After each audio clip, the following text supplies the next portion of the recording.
Ralph was desperate to escape. His food supply was running low, and as Chum had predicted, Garth stayed away from the craft shop. Ralph ran around the sides of his cage, hoping that there might be an opening, one overlooked space wide enough for a mouse to squeeze through. There was none, as he had known all along. He pushed on the door with all of his strength, but he could not budge it. He ran on his wheel and hoped that it might just once take him someplace, but of course it did not. Ralph needed help. "Hey, Chum!" he called over to the hamster, who was noisily wearing down his teeth on the bars of his cage. "You're a stretchy fellow. See if you can stretch over here and pull this door open." For once, Chum obliged by putting his shoulder to the bars of his cage, stretching his foreleg as far as he could, and reaching with his paw. He barely managed to flick a wire the side of Ralph's cage with a toenail. "There must be some way we can get out of here," said Ralph. "There's got to be." "Not for me," answered Chum. "I wouldn't leave if I could. I've lived in a cage all my life, and I'm too old to start scrounging. Besides, I rather enjoy trying to bite the hands that feed me." "I would rather scrounge than starve," said Ralph. He still had a supply of food, but he pawed through old sunflower seeds to make sure he had not missed any edible bits. Over in the dining hall, the campers, unaware that a mouse was soon to starve, sang with gusto. "The ants came marching two by two, hurrah, hurrah. The ants came marching two by two, hurrah, hurrah. The ants came marching two by two, and the little one stopped to tie his shoe." As his food supply dwindled further, Ralph felt nervous and guilty. His mother had taught him to store food. The sight of the campers' mosaics made of dried peas and beans was hard to bear. He felt he would no longer object to a little dried glue on his food. When Chum managed to toss an alfalfa pellet into his cage, he was humbly grateful. Outside his cage, the campers went about their activities unaware of the desperate mouse in the craft shop. Lana cradled Catso in her arms whenever she could catch him, and the smug look on that cat's face was unbearable to Ralph. Karen returned to paint her bleach bottle piggy bank. Everyone who passed her work table asked if her watch had been returned, and Karen, busy with her piggy bank, shook her head. Occasionally, Ralph's ears caught the familiar brrrr, and he looked out to see Garth pushing his motorcycle across a bench, or around the edge of the ping-pong table as if he were lost in a dream of speed and danger. The sight of his precious motorcycle made Ralph even more frantic for freedom.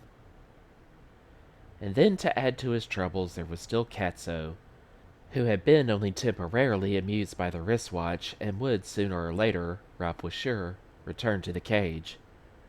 Ralph felt thin, nervous, and run down. His cage was untidy even by mouse standards of housekeeping.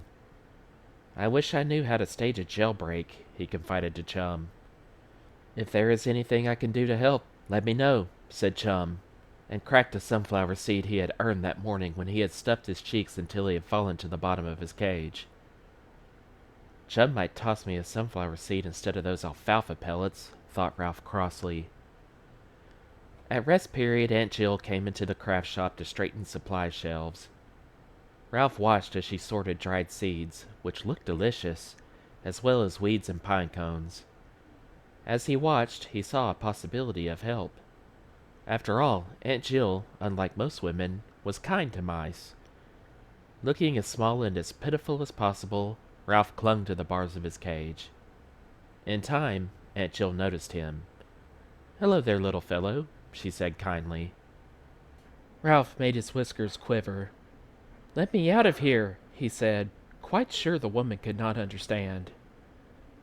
Aunt Jill smiled when she heard the mouse squeak and offered him a sunflower seed, which he snatched and cracked so greedily that he forgot to look pitiful. "My, but you're a hungry little fellow," remarked Aunt Jill, but she did not offer him another seed. Instead, when the camp awoke, she called to Garth, who came to the door of the craft shop but did not enter. "Your mouse is hungry," said Aunt Jill. "Somebody else can feed him," said Garth. "He's your personal mouse," reminded Aunt Jill. "I didn't take the old watch," said Garth. "I don't want to come in there." I'm sure you didn't take it, said Aunt Jill calmly. But don't forget that you wanted to be the only one to feed your mouse. He is hungry and his cage needs to be cleaned. Garth hesitated but entered the craft shop, and while Ralph scrambled around looking for a way out, he slid the bottom from the cage, changed the cedar shavings, and replaced it. He detached the water bottle, filled it at the sink, and was fastening it to the cage when Aunt Jill went out, leaving the boy alone with the two animals. Here at last was the moment Ralph had been waiting for. "Say, Garth," he began. But the boy, not expecting the mouse to speak, appeared not to hear. Ralph was desperate. "Say, Garth," he said at the top of his mouse voice. When Garth glanced at him, Ralph said as loud as he could, "Listen to me. You know the motorcycle you've been playing with? It's mine." Garth stared at his mouse. "You're talking," he said in an astonished whisper. "I don't believe it. You're talking." Ralph had spoken and Garth answered. They were both so excited they were speechless. Finally, Garth spoke again. "Go on, say something more." Ralph pulled himself together and remembered why speaking to Garth was urgent. "Brrr," he sputtered, to show Garth what he meant. "That motorcycle, it's mine. Brrr, that's the noise I make to run it." "You're joking." Garth continued to stare at Ralph as if he could not believe what was happening. "No, I'm not," said Ralph.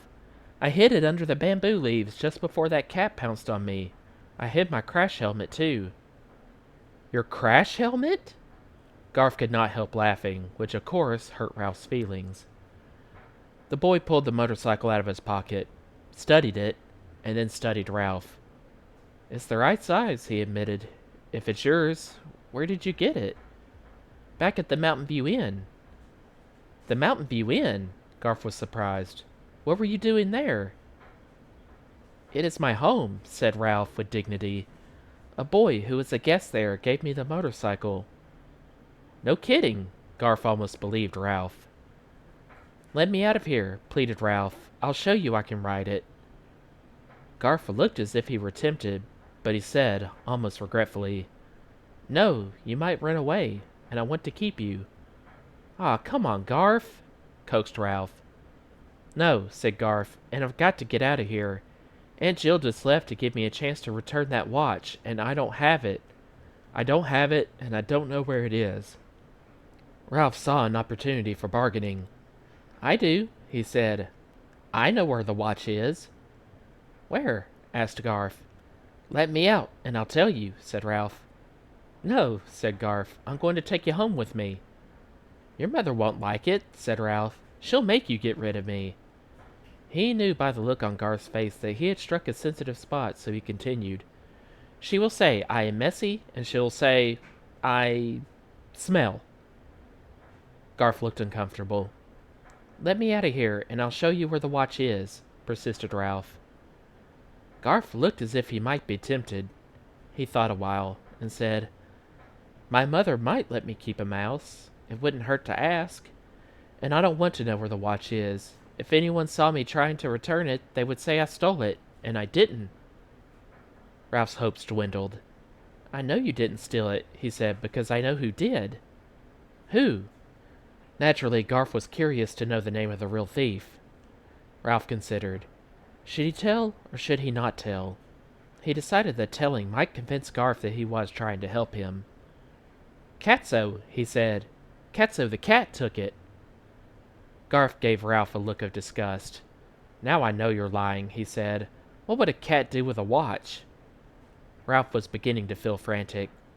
"Pretend it's a mouse. Play with it, toss it around. You know how cats do." Garth grinned. "For such a little fellow, you sure have a big imagination." "I'm not imagining it," said Ralph. "Catso took it. I saw him. Honest." "Ah, you just don't like cats," said Garth, and started to leave. Ralph sat miserably back on his haunches. "Well, even if you don't believe me, don't forget to feed me." "Glad you reminded me," said Garth, and gave Ralph a generous supply of food before he left the craft shop. He paused by the bamboo where he had found the motorcycle, stirred the leaves with his foot, and uncovered the thistledown-lined half of a ping-pong ball. which he picked up and examined.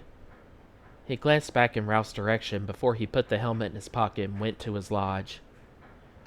In a few moments Aunt Jill returned, glanced at the shelf beside Ralph's cage, and frowned slightly as if she were puzzled about something. Ralph settled greedily at his food dish. "I'll show that Garf," he thought, as he crammed seeds into his mouth with his paws. "As soon as I get out of this cage, I'll show him." When Ralph's stomach was comfortably full, he took a long nap. By the time he awoke, the craft shop was empty, the camp strangely quiet. A few chickens scratched under the walnut trees, and the kittens tumbled about trying to catch one another's tails. A horse whinnied in the pasture, but there was no one in sight. "Where is everybody?" Ralph asked Chum. "They've all gone down to the river for a swim and a picnic supper," answered Chum. "Peaceful, isn't it? I finally got some sleep in the daytime." In the distance, Sam barked and the campers shouted and laughed.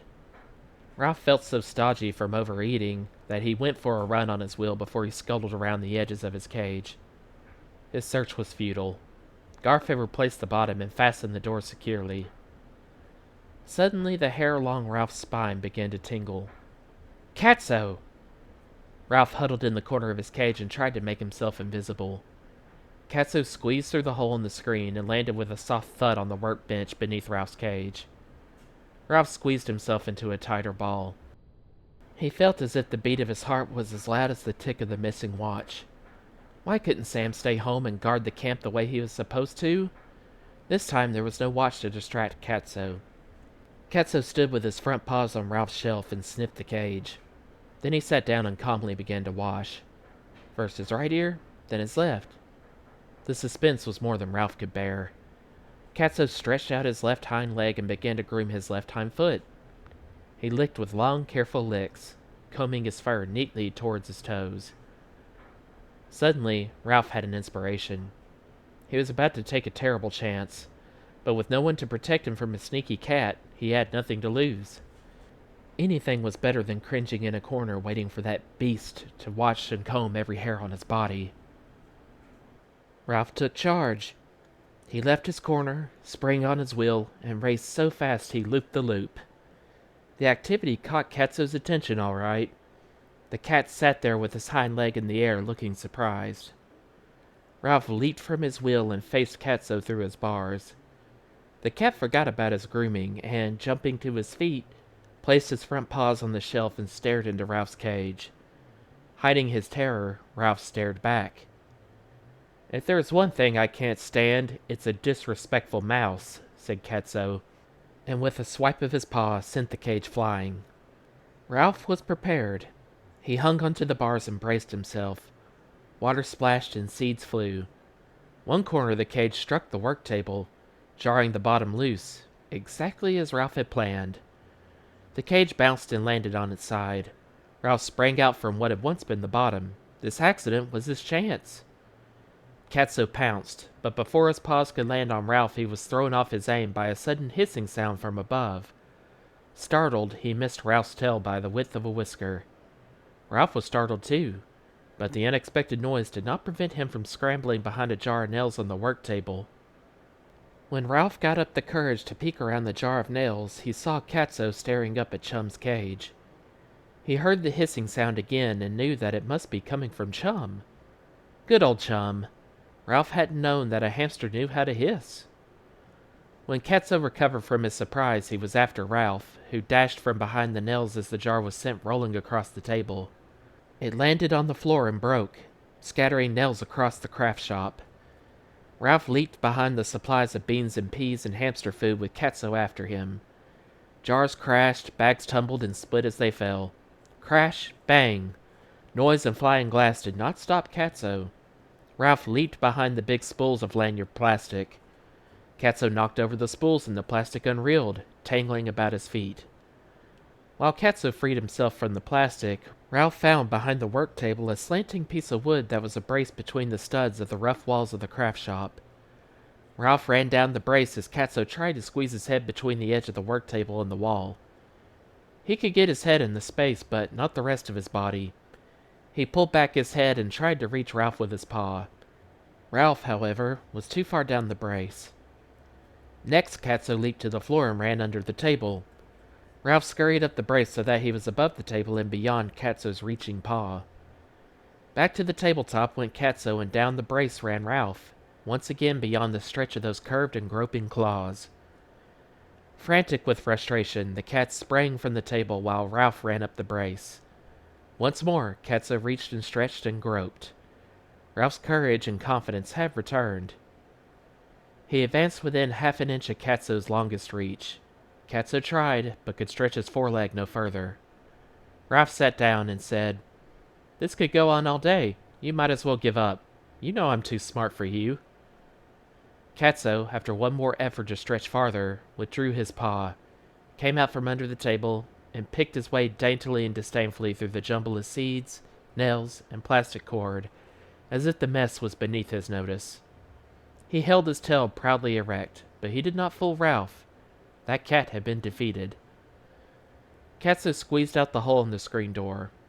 Ralph was safe. Safe and free. Now all he had to do was figure out how to get his motorcycle away from Garf, and he would be on his way back to the Mountain View Inn. In the meantime, he settled down to feast on all the seeds that Katso had spilled for him.